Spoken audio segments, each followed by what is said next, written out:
Okay, welcome to today's structured conversation. I'm honored to be moderating the discussion today, but while we wait for a few others to join, keep yourselves muted, please, and hide your wonderful faces until we have highlighted our speakers and the presenters' videos. And so it is 1 o'clock. We have a lot of people joining, but let's get started. Gavin, if you would switch the next one, I will continue talking. So I'm Vince Nix. I serve as a core research methodologist and tenure track assistant professor at the Terry B. Rogers College of Education and Social Sciences at West Texas A&M University. I'll be watching the chat, admitting folks who might arrive a bit late. And at the end of the panelists' presentation, we'll toss a few questions their way. Feel free to type your questions in the chat. We'll try to get those once the speakers have finished. And I'm really stoked to introduce today's panel. It's a collection of absolute rock stars in higher education, student affairs, and assessment landscapes.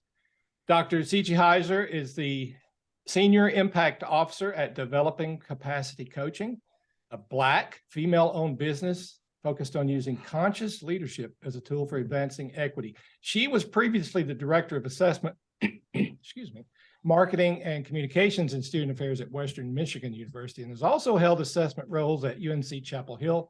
She teaches anti-racist research methodology to doctoral students at American University in the School of Education and contemporary issues in higher education at New England College.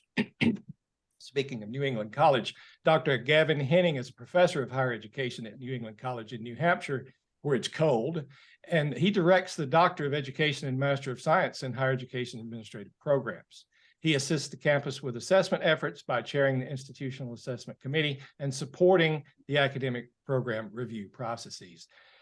Dr. Joe Levy is the Executive Director of Assessment and Accreditation at National Louis University in Chicago. He oversees academic and student affairs assessment efforts, program review, and quality assurance related work.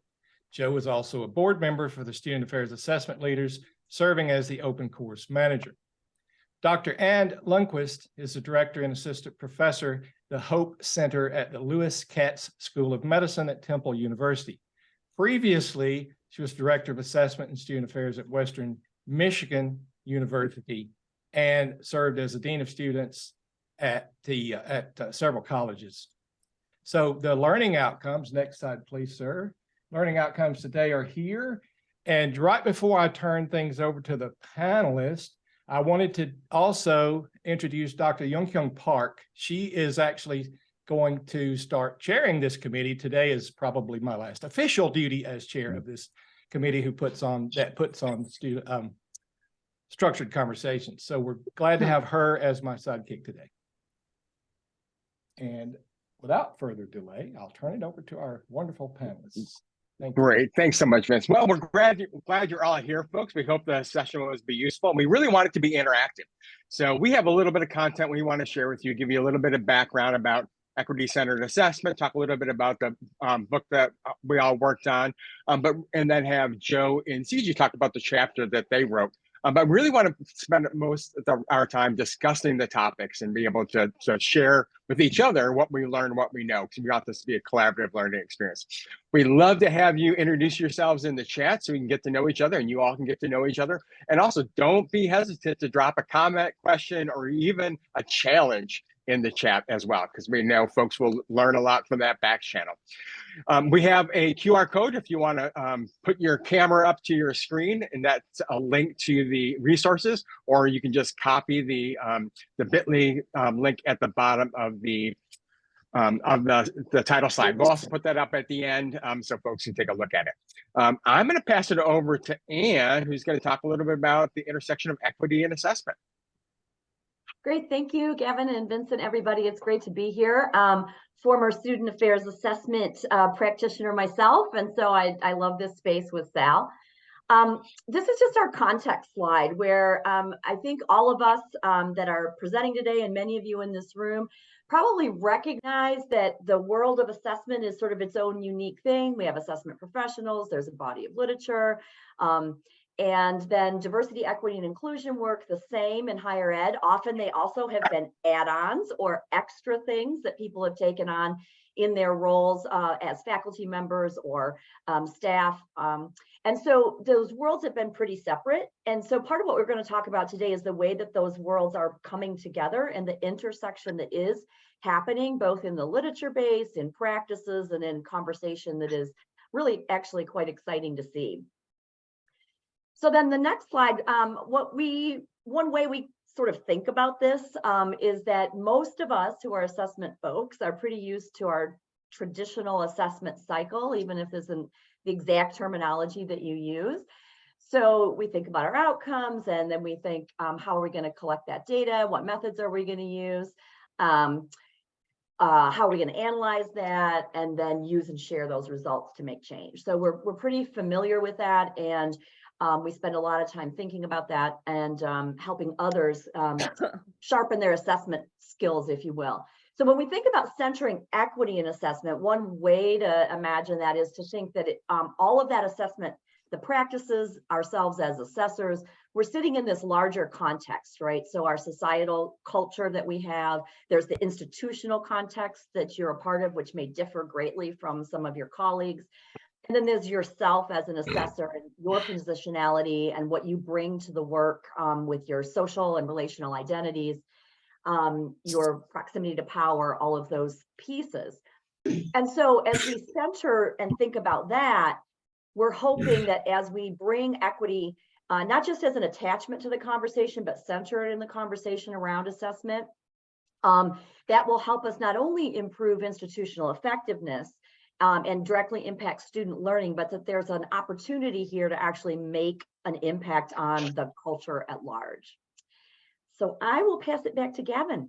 Great, thanks. So we want to talk a little bit about the scholarship, just give you a quick overview. So when we were working on the Reframing assessment to center equity book, we wanted to really dig into the literature, really get a sense of what's been going on in the field, and we realized that there's actually a long history of work in this area. It goes by a lot of different names, but it started back in 1935 with Rees-Jackson's work around responsive evaluation in schools in Georgia and Florida, and I think also Alabama, really trying to understand how do you be responsive for the evaluation.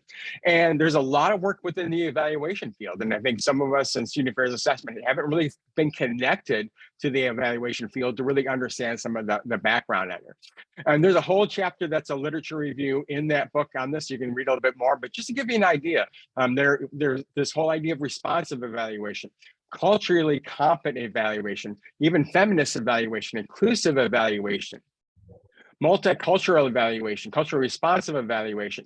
And as you can see from the terms, it kind of models where the conversation was nationally at that point in time.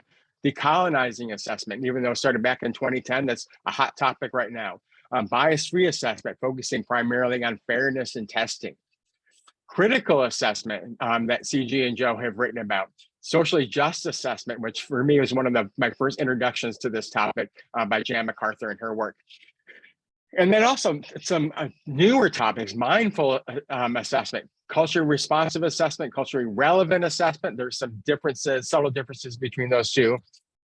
Anti-racist assessment, healing-centered assessment, and equity-centered assessment, where I've kind of landed on, and Ann and I have landed on, after actually talking about a lot of different, these connections between social justice, equity, and equity-minded stuff. But I'm going to have Ann talk a little bit about the difference between equity-minded and equity-centered, at least in our brains. Yeah, so in full disclosure, Gavin and I have been thinking about this since we did a presentation 5 or 6 years ago at NASPA, and really the topic then was bias-free assessment, and we were sort of new to exploring this. The literature base was really helpful to us, and there really are in our minds sort of some distinctions and intersections. So when we think about equity-minded, this term comes out in a lot of places, but particularly Estella Ben-Simone's work at the Center for Urban Education at USC. This is really about approaching assessment with an awareness of the social and historical context of exclusionary practices in higher ed. And it's applying a mode of thinking. So it's really like a lens where we're always thinking about patterns of inequity. It's not sometimes we do, sometimes we don't. We're actually applying that lens to everything as we engage in the assessment process.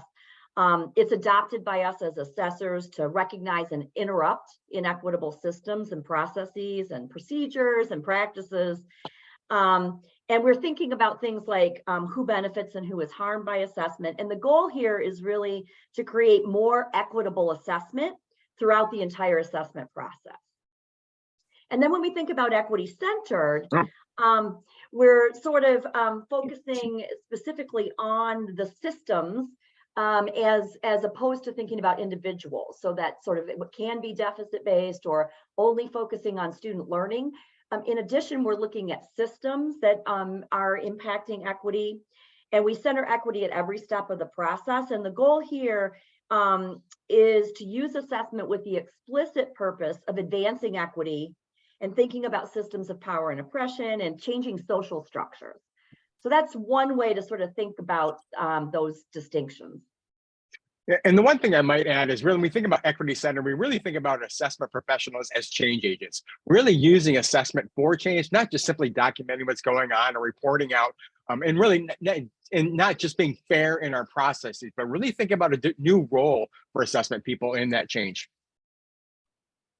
So then over the course of time, and you heard Gavin give the sort of the brief summary of the literature, and there's lots and lots of scholarship in the fields of evaluation and assessment. We've sort of landed on this framework here that I'm just going to take a couple minutes to unpack, and you can read about this more in a couple places we've published on this. But this was actually our own organizing principle to try to do some meaning making between the two of us, and we were hearing ourselves using terminology.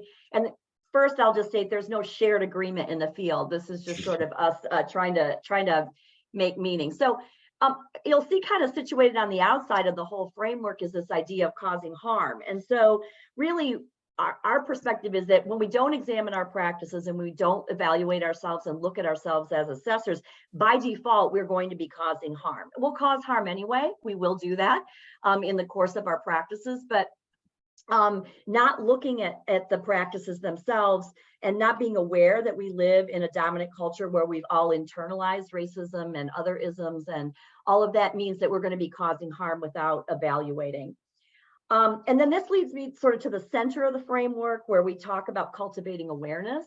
So that's where we're thinking about ourselves as assessors in the book. And I'm not going to talk about this today, but there is a chapter that Marilee Bresciani and Daniel Achimapong and I wrote called Becoming an Aware Assessor. And here we're trying to think about our own way that we cultivate awareness and noting that advancing equity in assessment begins with the self. So we learn and reflect about our own identity, privilege, power, agency, explore our own biases.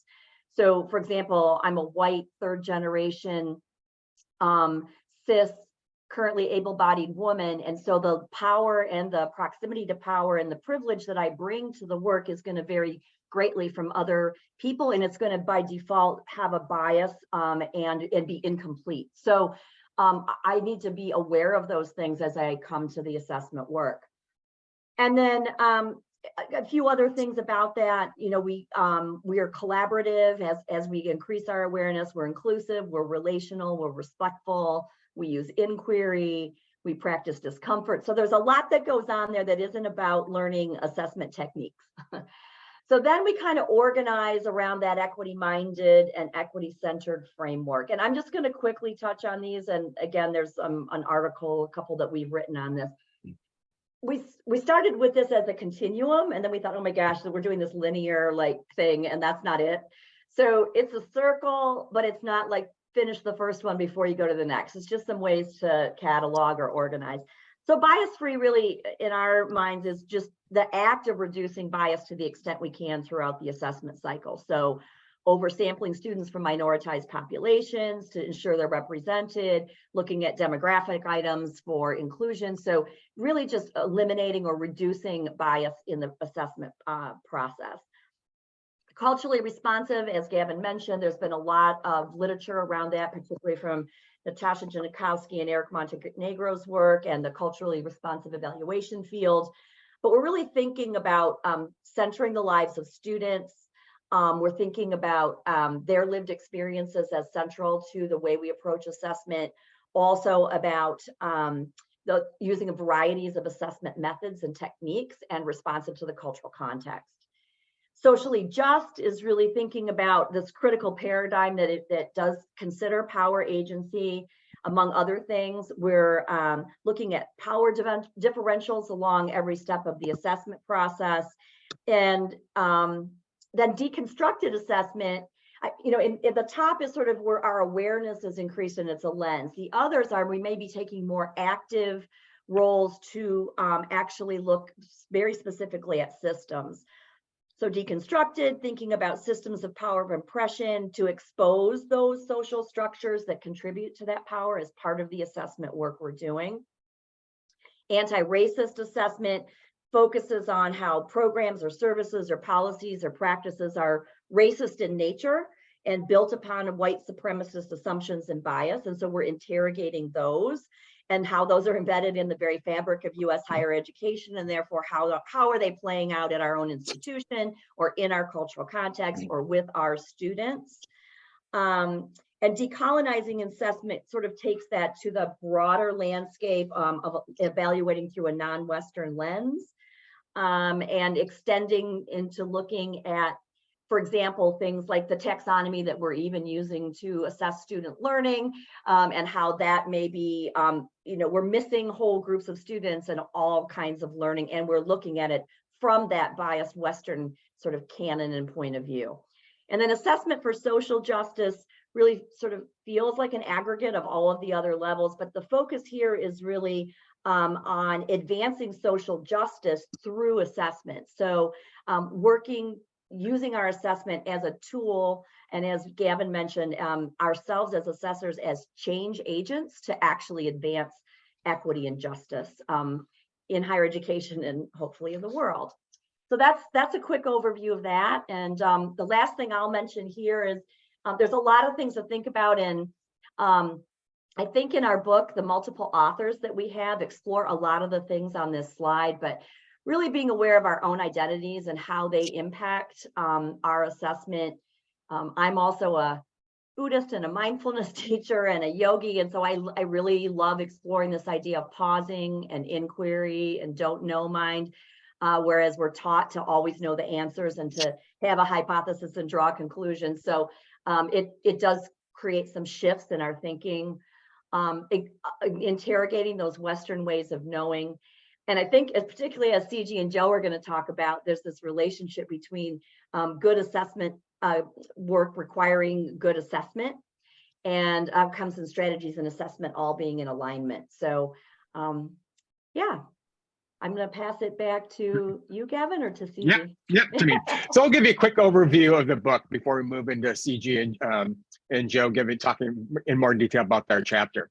So here are a picture of all the authors. So we were really excited about all the folks who participated in writing a chapter and co-authoring a chapter. And we've really framed the book into 4 different sections. The why is this important? Now, I think for most of you, you know why that's important, but we realize that for some of the audience for the book, they may need to have some of that information, either for themselves or if they're really trying to move this forward on their campus. So they need some language, some terms, some concepts, some evidence, some data to support why should we be thinking about the intersection of assessment and equity. We want to provide some background on the literature and models. And models is really more broadly thinking about how are different ways of taking a look at that. For example, Ann and I co-authored a chapter with Stephanie Waterman on using indigenous knowledge systems to think about assessment, some innovative, creative ways of doing that. And I think the part 3 is where a lot of folks might find some interest. And this is, what does it look like when it's implemented? Some real case studies from folks. I think there's a lot of support for this idea, but people are like, so how do you do it? What does it look like? And so we've got examples in the classroom and outside of the classroom that may be helpful. Some are institutional, some are more departmental or specific to one type of class. And then part 4 is like, what's next? So we provide some suggestions, some ideas about where we need to keep moving as a field. So I'm going to pass it over to Ciji and Joe, where they're going to take over and talk about the chapter. You're giving me a bunch of ideas while you're talking, Gavin, so I just have to take a little sticky note here. All right. So when kind of parallel alongside Gavin and Ann, And Joe and I were thinking about what are some of these core principles of assessment for equity? What does it mean to start to think about this as a practice and as a practitioner? And so we came up with these 5 principles that are sort of really central to enacting equity-centered assessment. The first one is power, because power dynamics shape the context where assessment work is performed and also the assessment process itself. The next one is positionality, and Anne named this earlier. Positionality names the reality that our identities and experiences influence the way that we see and move through our world, and actively engaging in reflection on our own positionality is a starting point for us to identify and unpack our biases and how they impact the process of assessment. Agency pertains to the ability to act, and in equity-centered assessment, we want to be enablers of agency. Now, I could, as a parent, argue that the term enabler is maybe a little controversial, but in this case, we want to enable people to operationalize their agency, right? And that means, like, let's be those people who can create those spaces, who are empowering, who are role modeling, using our voice and leveraging our power to advance equity. And it means creating spaces where others can do the same. Collaboration and community involvement. So organizational culture and individual culture influence the assessment process. So bringing individuals from across the community into the fold allows you to expose any bias you may have, allows you to expand the perspectives for meaning making when you do collect data, or maybe different approaches for collecting data. And it also allows you to expand the findings to different audiences who may be able to use them to enact change in their own spheres of influence. And finally, we want to think about methodological diversity. So the approaches that assessment practitioners use to collect, analyze, interpret, and report data foster a certain way of knowing and sharing. And different approaches foster different ways of being heard, different ways of allowing students to showcase how they're learning, how they're demonstrating that learning. So we really want to remember, go back to that space when we were young and we were idealistic and we were children and we liked bright things and colors and building. And we want to think about that creativity and what that means for our methodology. How can we really lean into the ways students are learning, where students are already engaged, and see if there's an opportunity there for collecting authentic information from our student populations. So I'm going to pass it to Joe, who's going to talk about the next part of our chapter, and then we'll bring the 2 pieces together. Thanks, Ciji. Yeah, one of the things we wanted to make sure and do is root what we were talking about from an equity perspective in existing, understood, good practices of assessment. And if you're unfamiliar, in 1992, there were put out these 9 principles of good assessment practice. I just put a link in the chat for a 2012 reflection of how, even though these were put out in 1992, they still hold and are still relevant and strong.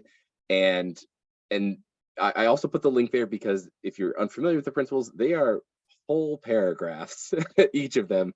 So you should really check them out. But we summarize them here just so that you can help see the connection as we saw them with, the idea of assessment beginning with educational values, right? We're not doing assessment for assessment's sake or because an accreditor is telling us to do it, but because we have educational values that we want to uphold, as well as see if that's playing out.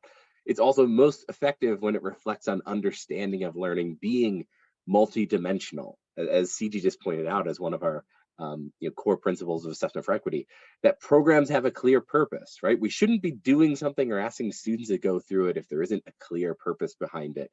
And a good psychometric principle is to first define what it is you're going to measure before you measure it. That the outcomes or the measurement that we're doing is we're focusing as equally on the outcomes as we are the experiences, right? And so there's this connection in that we're using the data to inform our interventions, and that our interventions are then measurable. And that assessment's ongoing. It's great to have that in point 2 to prevent episodic work.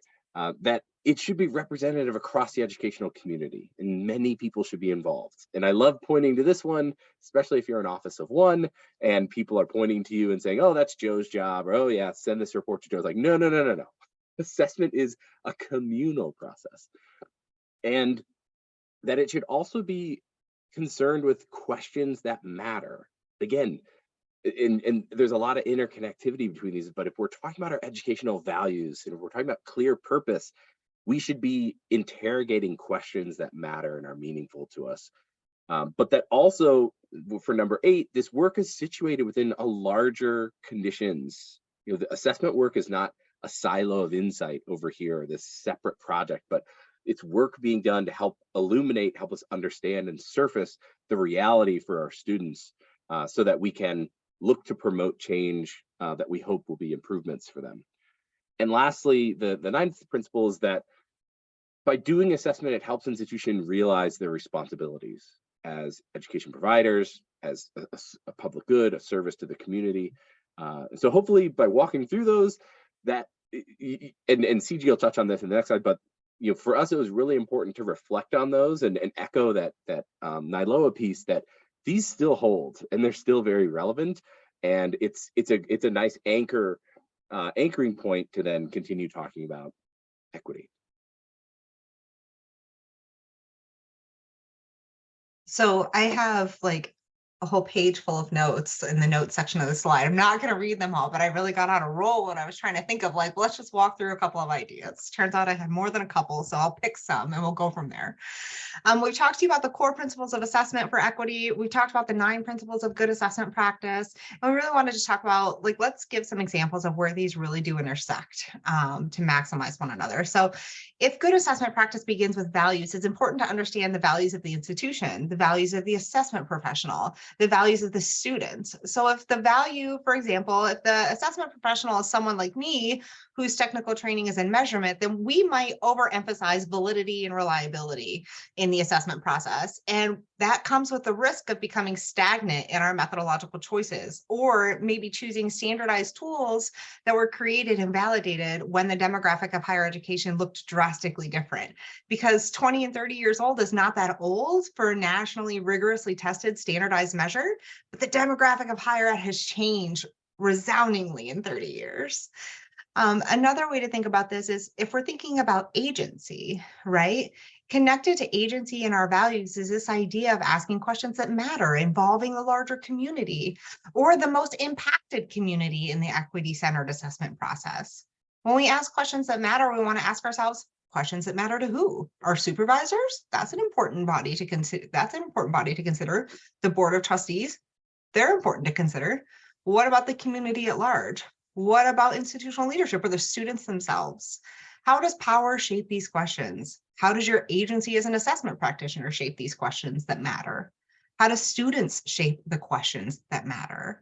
So involving people outside the assessment office and closer to the learning experiences or a problem that you might be trying to solve really helps to mitigate bias and recenters the focus of who the questions matter for and to.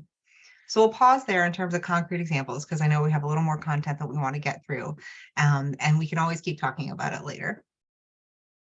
So we'll move on to the next slide. All right, go ahead, Joe.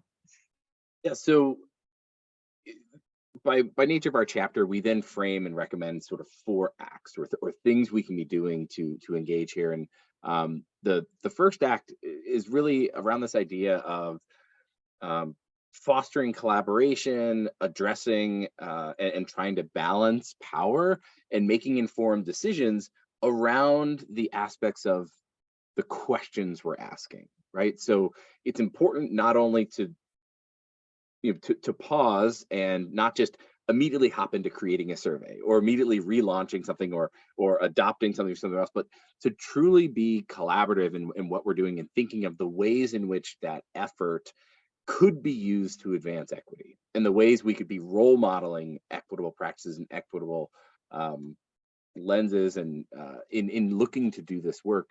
The second one that's related here too is this idea of co-creating, mapping, and implementing competency frameworks where, again, instead of just using existing instruments or past efforts, to think about how can we center student voice, right? How can we collaborate with students? How can we use multiple methods to help us understand any existing competency frameworks, to reframe those frameworks, or to develop them if they aren't already there? And I think it's really important that we do more to involve students in that process, because I think if faculty and staff are confused or feel like learning outcome statements, for example, are a rote process or a thing that they don't understand, or it's just formulaic. What do you think students think about them, if they think about them at all? And so we really need to do a better job directly engaging and speaking to students when it comes to these competencies that we are expecting them then to master and have and demonstrate. So I'll pause there and turn it over to Ciji to cover the other two. So 2 other acts that we recommend are critically examining the experiences that are centered given your choice of method and analysis. One of my new favorite quotes is that the data will speak for themselves when the data clean themselves. And I just saw that the other day on somebody's profile somewhere, and I was like, oh my gosh, I have such strong feelings about this statement. And so, like I said earlier, every method that you choose allows a different voice to be centered. When we use surveys, one of the first things that we talk about as practitioners is, do you aggregate different populations to be able to accurately reflect them, or to do some additional statistical analysis? But what is the difference? Where is the line between aggregating data and erasure of student stories by identity? And so this is a fine line and a balance that we're all striving for. And so it's thinking about which method really elevates different populations. And I know that one time Gavin and I were on a call and we were talking to somebody about like small N populations. And it was like, okay, so a survey may not be your best tool, but what if you did a true in-depth case study of that small N group to explore a day in the life of the institution from their experiences? We have more than one tool at our disposal. And if we listen to students long enough, we'll get ideas for more options for data collection. They're brilliant and they're creative, and they're not bound by the lens of data collection. They're just telling you about their experiences. So we really want to think about, how do you co-create learning measures or focus on specific outcomes at a time? How do you create opportunities to redistribute power and foster agency by using things like peer review of assessment plans, so it's not just a top-down feedback loop? The last thing we want to encourage you to consider is to foster humanity and taking a strengths-oriented approach in your data interpretation and sharing. So centering anti-racist education principles, creating transparency in your work, role modeling and openly sharing data, and also what you're doing with that data to tell that whoever gave you that information that they're being heard. Those are the 4 acts that we want to recommend to you. And I think that is our last content slide. Someone come get me if I'm wrong, but in looking at our slide deck, it looks like it is. You are right, Ciji, and I'm going to pass it over to Vince, who's going to facilitate Q&A and discussion. Thank you. That was amazing. That was, I had never heard it stated the way you stated it. Ciji, I always tell my students data has no meaning until I give it the meaning when I analyze it and clean it. But I liked yours better. It's a lot more short and concise. Thank you. So I have a question for the panel. Anybody can jump in. So where do we begin with integrating equity into assessment? What is there a jump off place, or what is that?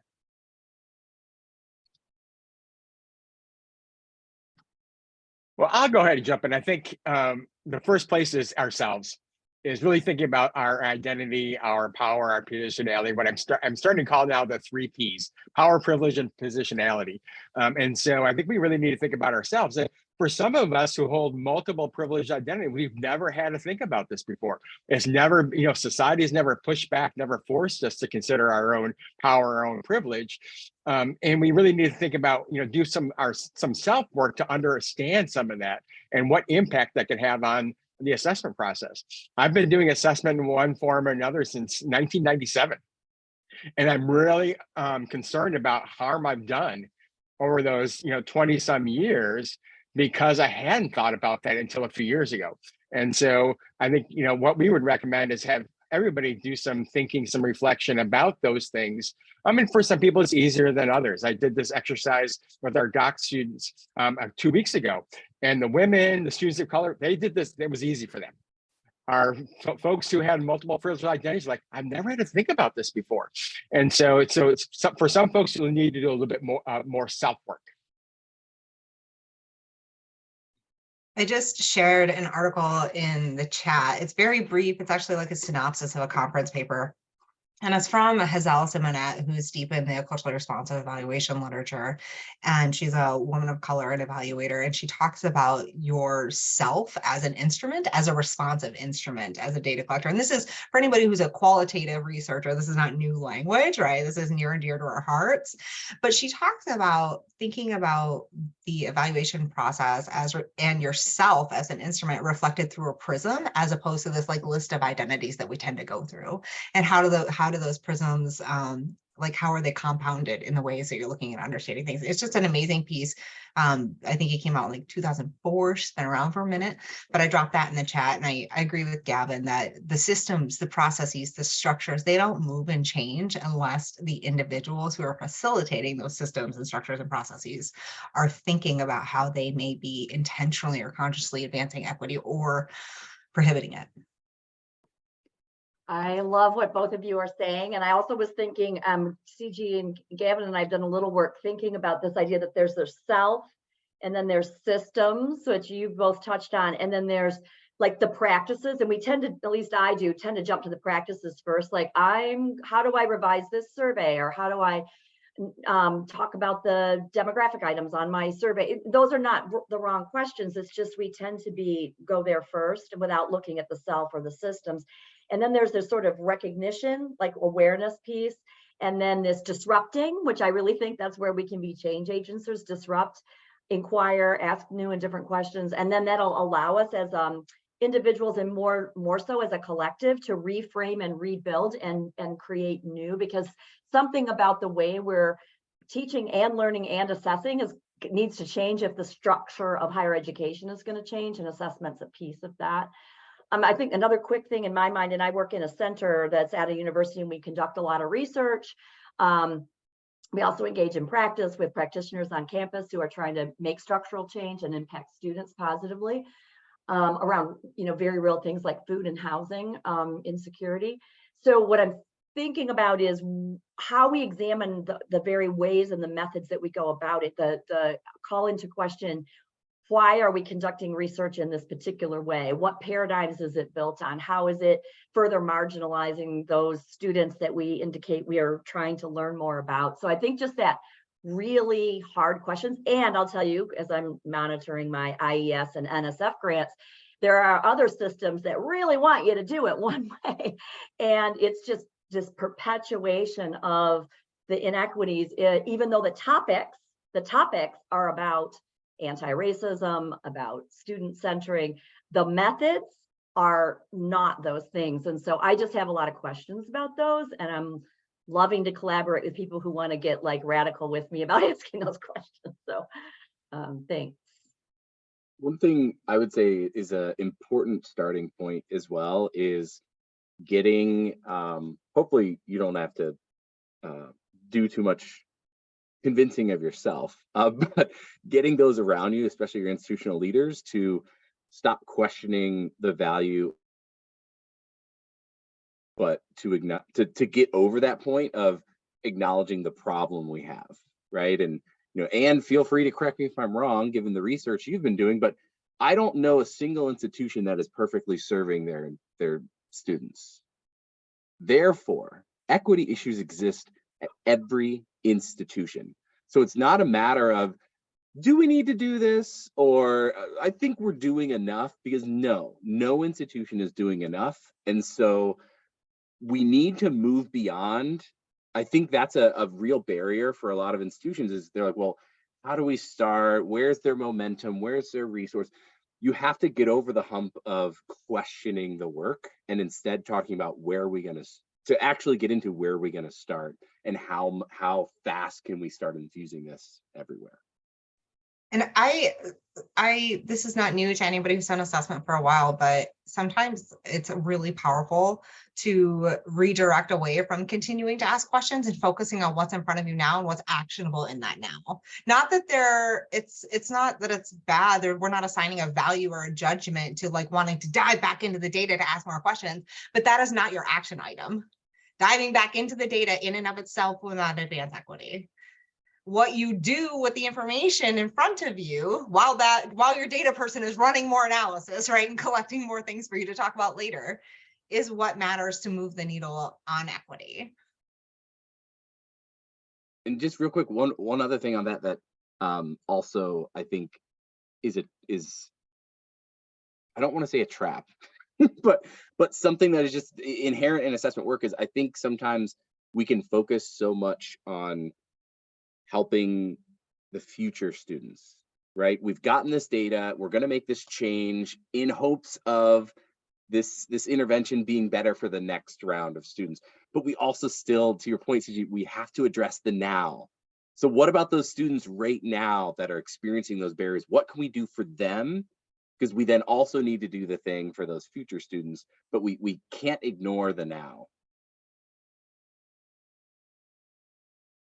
I forgot I'm supposed to ask a question. That was so great. Thank you. So what are some, I know you've been posting links. Are there other resources that you would direct us to if somebody wants to learn more? Anything else? Gosh, there's so many. I think it really depends on where folks want to start their work. You know, there are a ton of resources, maybe too many in the resource folder that we shared. But I think, you know, thinking about where do you want to start? I think, you know, Ciji and Joe asked some great questions in their slides. Ann and I have written a couple of book chapters and some blog posts. Ciji and Ann wrote a blog post. Joe and Ciji have written blog posts. So I think there are a lot of different places to start, depending on where you want to go. And for some folks, it may be just trying to understand some of the literature. And so pick up a copy of the book and read, I think it's chapter 4 on what, you know, the scholarship, just to get a, you know, kind of an understanding. Because as Ann mentioned, there's no common terminology we're using right now. It's kind of all over the place. I mean, I think the basic concepts are there, but the terminology is a little bit different. There's some nuanced differences in some of those concepts. So that might be a good starting point as well. I was thinking about that too, Gavin, that I've heard of different folks that at least that I've encountered that are leading assessment, whether it's in student affairs or for, you know, student learning outcomes assessment on their campus, where they're just starting with themselves and then their group, like, let's talk about this, like just opening up this conversation, having this conversation, but on your campus with folks and finding out who's like, oh, I'm so excited to have this conversation, and where you're getting pushback, and just spend a year like in self-study. I mean, that is a good starting place, because this is not independent work. This is relational work, and it means forging and building and thinking about all the voices that are not at the table at all right now, and how you're going to engage everyone, and how you're going to decenter yourself if you need to, and all of those things. So I think starting with conversation and reflection is really important, and picking maybe one or two. Natasha and Eric's Niloa piece, that just is a really nice, it's accessible. So pieces that Ciji and Joe, and Ciji and I have written one where we take the assessment cycle and just sort of say, here's some questions you could ask along the way, or here's some practices you could consider. So breaking it down into something tangible where people can hook in, and then you can go deeper from there. So I want to go off script just a little bit, because the next thing I was going to ask are, what are some challenges you faced? However, we've got some questions popping up in the chat that are related directly to challenges. So Renee asked us, how do we help senior leaders avoid defensiveness and unpack whiteness that exists in these circles? And then related to that, Fabiola asked, how do you work with IR professionals to reassess the ways analyses are done when these statistical analyses, as we have been talking about, are rooted in white supremacy? So those two, and then overall, what are other challenges, right? We have 2 minutes to answer that question. No, I'm just kidding. Like, it's so complex, right? Well, I think in terms of the first question, I think we may have to avoid tackling whiteness, because I think that can make some folks defensive, especially like white older men. And so I think really, for me, it's always about centering on students. You know, what is their experience? How do we understand the experience of students? How do we understand student learning, development, and success? What are the limitations of some of our methods that we're using? You know, as a former IR person, you know, we did use those, you know, traditional statistical approaches, and really didn't think about whose voices were missing. You know, we talk a lot about even just quantitative methods in general. It's all about the mean, the greatest frequency. It's not about the ends of the 2 or 3 standard deviations outside the mean. We actually ignore those voices. And those are the voices we really need to hear from, especially if we're going to make some change. And so I think just centering students in that conversation is a really good way to start. Because my experience is most people in higher ed want to serve students. And so that's a good conversation starter.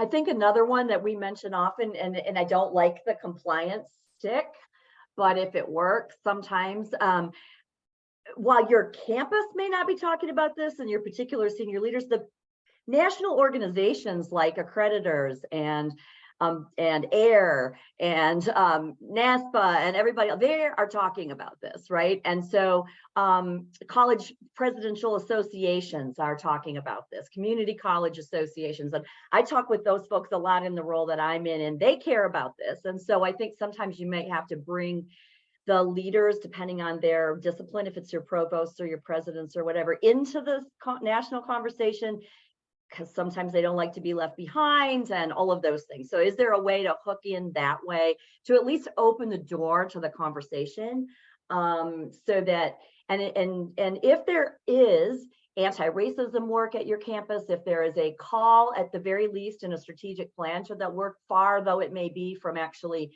driving down into the hard, deep work that we all know needs to be done, but if it's there, attaching to the strategies around DEI work, around graduation outcomes, around the broad disparities we see in those outcome rates, that can be one way in retention.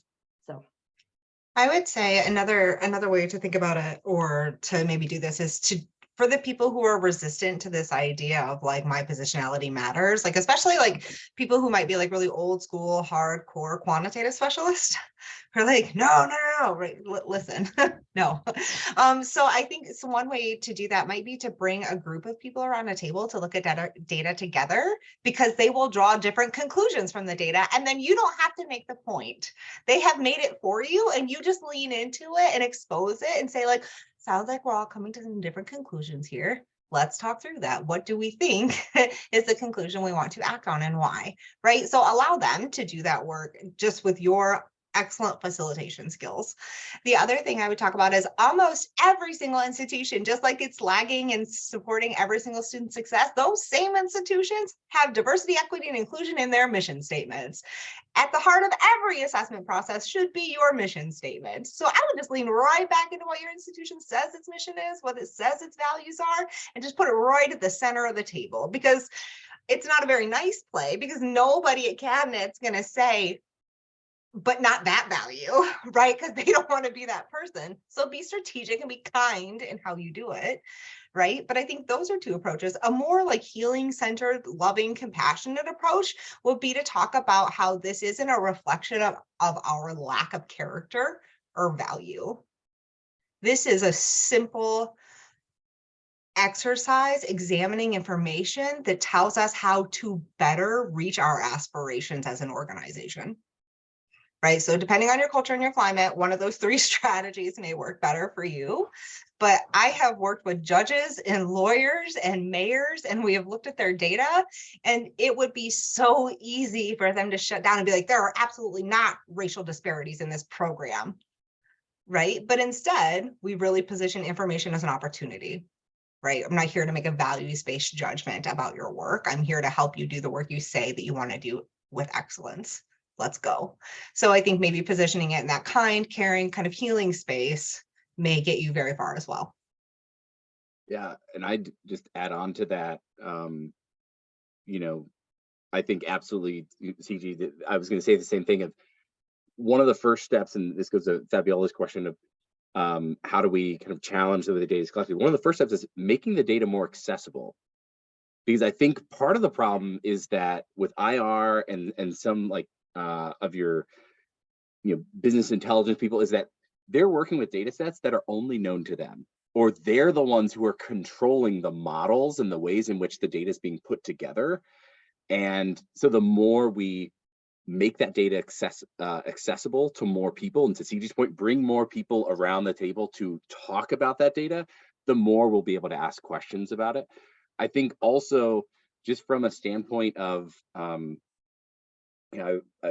my math roots come out of like thinking of proofs and logic, walking them through it, to Ciji's point, if this is our mission, and if we say we care about this, and if we have these data, and if we have these disparities, then why is this not adding up to an initiative around this? Or why are we saying we're not going to move in this direction? Or why are we not willing to engage and have these discussions or examine the data in this light, or change this process to better accommodate this or collect more meaningful, relevant data according to those things you all just agreed to? So again, to Ciji's point, you have to do that with kindness, so as not to get yourself thrown out of the room. But I think we sometimes you're not going to be able to move the needle with them from an empathetic perspective of centering the student. But I think if we put all these things together, it becomes really hard for them to push back. Or to Ciji's point, then they really look like bad educators when they do. And the more public you can do that, have those conversations, the better, because then again, no one wants to be the one to say that this doesn't matter. Although I will say, when those conversations and decisions are made, sometimes that's a good signal for you of, my values do not align here, and I will be looking for an opportunity environment where they do. Another thing I just thought about, I just got off a webinar about the future of assessment. And one of the conversations was about thinking about assessment as storytelling. And if we think about assessment as storytelling, consider how we center students. And we use quantitative data a lot, partly because we have access to it, and institutional leaders prefer quantitative data. There's still this assumption that it's more credible. But I also think there's a pragmatic perspective that institutional leaders can read through quantitative data more quickly than they can qualitative. But if you read any of the literature on storytelling, what evokes emotion, what evokes change? The stories. The student story is not the numbers. And so think about how you can actually use students to tell your stories. I give this quick example when I was working in another institution, and we're trying to make change around sexual assault on campus. And we had a president who was a physician, very quantitatively data-driven. There was a small meeting. I was invited to provide the quantitative data from student affairs because we were collecting that data through some of our surveys.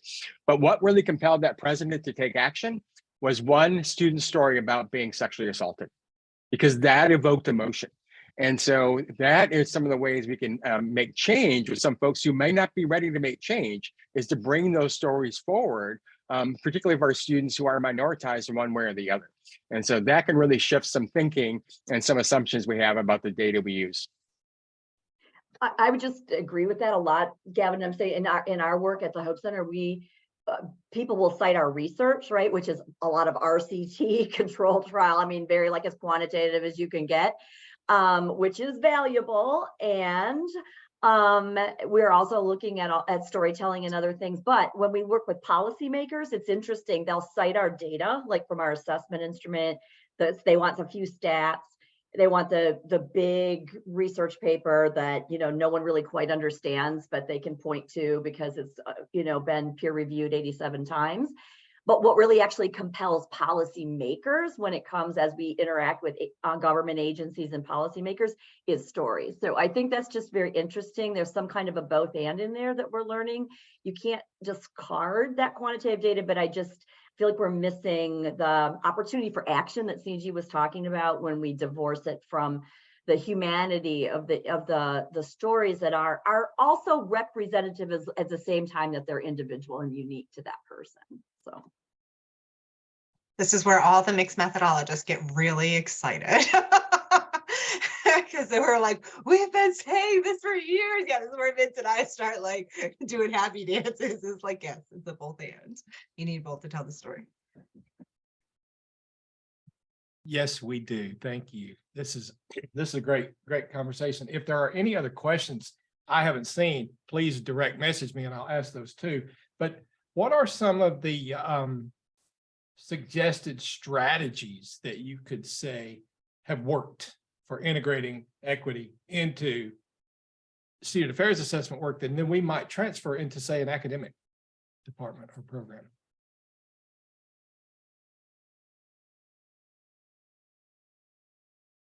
I have two strategies, and the best assessment advice I ever got so far in my career was go where the energy is. And so if you have 1 or 2 people, 3, 4, I mean, when I was at Western Michigan University, of all people, the chair of the dance faculty was fascinated with assessment. And she had 1,001 questions for me. And she was my best faculty friend on campus. And we would explore her questions together. And she was interested in justice in dance. And she was interested in well-being in dance and mental health in dance. And so we would partner to do all these incredible projects together. So I would say go where the energy is. I had a conduct director who wanted to know if her office was replicating some of the larger societal problems that we see in the conduct process. Who are we routing through the process? Who are we finding responsible? Are we more severely sanctioning, right? Like based on race. She had all these cool questions. So we answered them. We dug into the years worth of data. We started getting her data in the shape where in a couple of years we could ask more advanced questions, right? Thinking ahead about our data structures. But we had, I would say, start with where the energy is. The other piece that I would recommend as an action strategy is if you have a set of data, pick 2 demographic variables to disaggregate by. People will say things very casually like disaggregate the data. Great, I've got a nationally standardized benchmarking study with 147 variables and you've just given me 15 demographics. We'll be here all day and none of us will ever be able to comprehend the amount of data I'm about to give you, right? So pick a couple, right? Let the previous research be your guide. Let topics like, other webinars that you've seen be your guide. Like have some type of reason why you're going to disaggregate something. Right, have it ground in some prior theory or program theory. But I think those are 2 things that I would suggest. Go where the energy is and disaggregate your data. One of the things that I think for me always makes sense in these conversations is that there's a lot of assessment advice that applies to equity work, one of which principally is embed it in everyday activities, in processes, because I think the more we make it normalized and part of the work we are doing, the less it becomes this thing I have to add on, or have I made sure to apply this lens, or did we make sure, but make it the process. So think about your assessment strategies or basically any of your decision-making strategies and require students to be in the room. Require that there's people from other departments to be present in the conversation. Little things like that, which won't break the bank and won't radically change it, but could have huge positive benefits and open the eyes to people and inform perspectives and allow people to be aware of the self-work they may need to do. But I think that's a huge place to start, as well as a way that can then, once that's institutionalized in a good way, it becomes easier to build off of because it's already part of the process and you're already laying that groundwork, and then you can elevate that from there. I'll add 2 suggestions that build on both CG and Joe's. One is about involving students. At a previous institution, we had a student assessment team, and they help with the analysis. And it goes back to CG's earlier point. When you get more people involved, they see things differently. It's been a long time since I've been an undergrad. Things are very different now than they were before.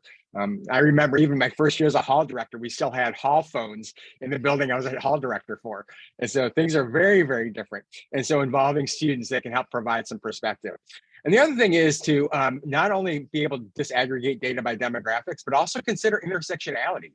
And so there's some of the salience of those demographic variables are different depending on the situation. Back a while ago, I was doing some analysis of retention data, and we looked at some of this intersectionality, and we found out that our African-American men were graduating at a lower rate, but it was actually the juniors, not the first year African-American men. And so that caused us to ask some different questions. What was it about? They were here for 2 years, and so they felt like they fit in. When we realized it was more of a financial issue because their financial aid ran out, or at least ran down after the first 2 years. And so by doing some of that intersectionality disaggregation, you can go a little bit deeper and ask it some deeper questions, which help you get to the solutions that are going to be more beneficial, not just these broad solutions, which may work for students, but it may not be as accurate as what they could be. Okay, so you've given us a lot of great advice already, but my last thing was, is there one piece of advice that each of you would like to share with us that you haven't been able to do so far? I would absolutely say be brave. It seems silly, but just absolutely be brave. Like, you have so much knowledge, you have so much expertise, you have so much lived experience, and it all matters in this work. So if you can just find it in you to be that person who, maybe you're strictly hypothetical, newly promoted to a leadership team setting, and someone says that you can't make that policy change for transgender students because of the size of the N, be that person who's brave enough to say, we don't systematically collect that data, so this could actually be the whole population. Use your experience and your whole positionality, like, leverage it all, right? Be brave, make those statements, give people the space to think about, hey, oh, maybe I wasn't thinking about everything there. Maybe there's more questions I have than answers I'm willing to commit to right now. And that's great. That's huge progress. With that, I do have to run to another meeting. So I apologize, but we're right up at time. I'm so grateful to have had this opportunity to be with you all today. Does anybody else want to say something closing? We are out of time. I mean, we're at our limit. We're not out of time, but I don't want to keep people past what we agreed to. So it's been wonderful hearing everybody. It's been a pleasure and an honor for me to be moderating the panel. It's been also an honor for me to serve in this role for the last year. So I'm happy to be assisting Lundquist as she takes over. Thank you all. Thanks everyone for Thank you, joining. Vince. Thanks, Yes, thank you. Bye, everybody. Bye.